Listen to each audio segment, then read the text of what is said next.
Violent attacks here at home raising major questions about national security as funding for the Department of Homeland Security stalls over Democrats' wish list for immigration reforms. Dr. Kristin Hook is the Democratic congressional candidate for Texas 21, running against Republican Mark DeShera, and she joins me now. So great to see you this morning, Dr. Hook.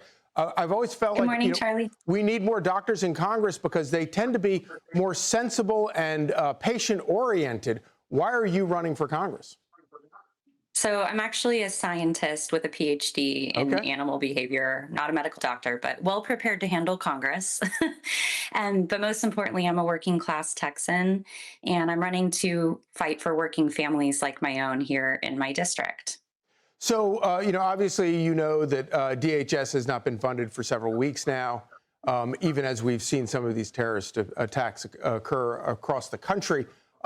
It's always difficult in the partisan atmosphere of Washington. But of course, you always have to kind of get off the fence and confront your own party when you see them doing things that is obviously counterproductive. What would your approach be to fixing the problem with funding for DHS right now? Yeah, so I actually, as a scientist, really hate politics. I hate the politicization of issues. And I really want to get back to sensible legislation, like you mentioned. Something, personal about me that folks should know is in 2019, I was living paycheck to paycheck, making $50,000 a year as a scientist in DC, which is one of the most expensive cities in our country. And I went 2 months without pay because of Trump's government shutdown over border wall funding. So I truly don't believe in holding the American public and federal workers hostage for political games.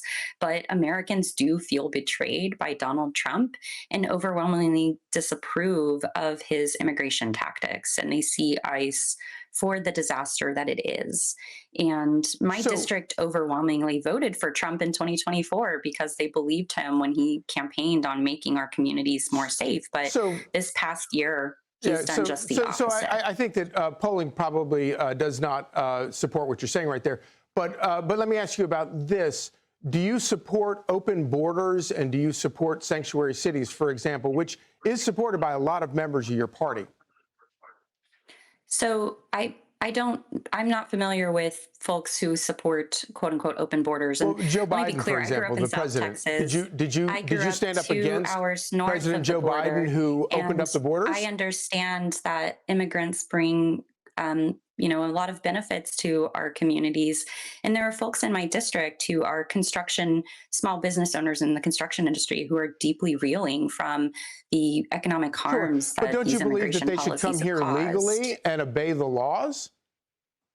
I'm sorry, say that again? Don't you believe that they should come here legally and obey the laws so that they can make those contributions? Absolutely. But what we've seen is that this administration and this ICE under the Trump administration, they have been going after people who are here legally. And that's what I mean when I say that the American public feels betrayed by Donald Trump because they claimed they were going to go after criminals, but they're going after people who are here legally.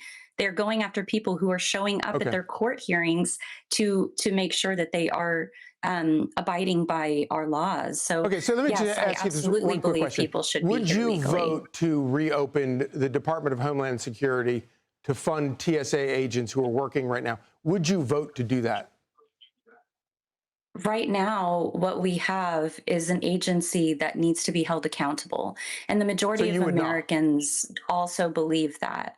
So I would expect reform, just as most Americans want to see reform right now. And I also want to highlight, the firing of Kristin Hook last week, I believe is an admission of guilt of the disaster that ICE. But it's also a concession by the Trump administration, as has been Republicans in Congress have acknowledged the importance of wearing body cameras. That was another important aspect of what Democrats wanted. So you can't say that Republicans and the administration aren't giving. They're giving, but you still would not vote to reopen. Well, one of the things that's important to me Department of before Home- running for office, I used to work for the U.S. Government Accountability Yeah. Office, where I protected hard-earned taxpayer dollars from waste, fraud, and abuse. Right. And one of the things that came to light in those hearings with Kristin Hook last week was that the DHS spent $220 million on self-promotional advertising videos for her and paid a company that had personal ties to her. That is government corruption and wasteful government spending at its So finest. I And the look American forward- people are sick of that. Okay, as a Democrat, I look forward to hearing you stand up to your party over wasteful spending. But we have to go. Absolutely. Unfortunately, That is my legacy. And that is important because I'm a working class Texan. Right. I understand the blood, sweat, and tears that go into every dollar earned.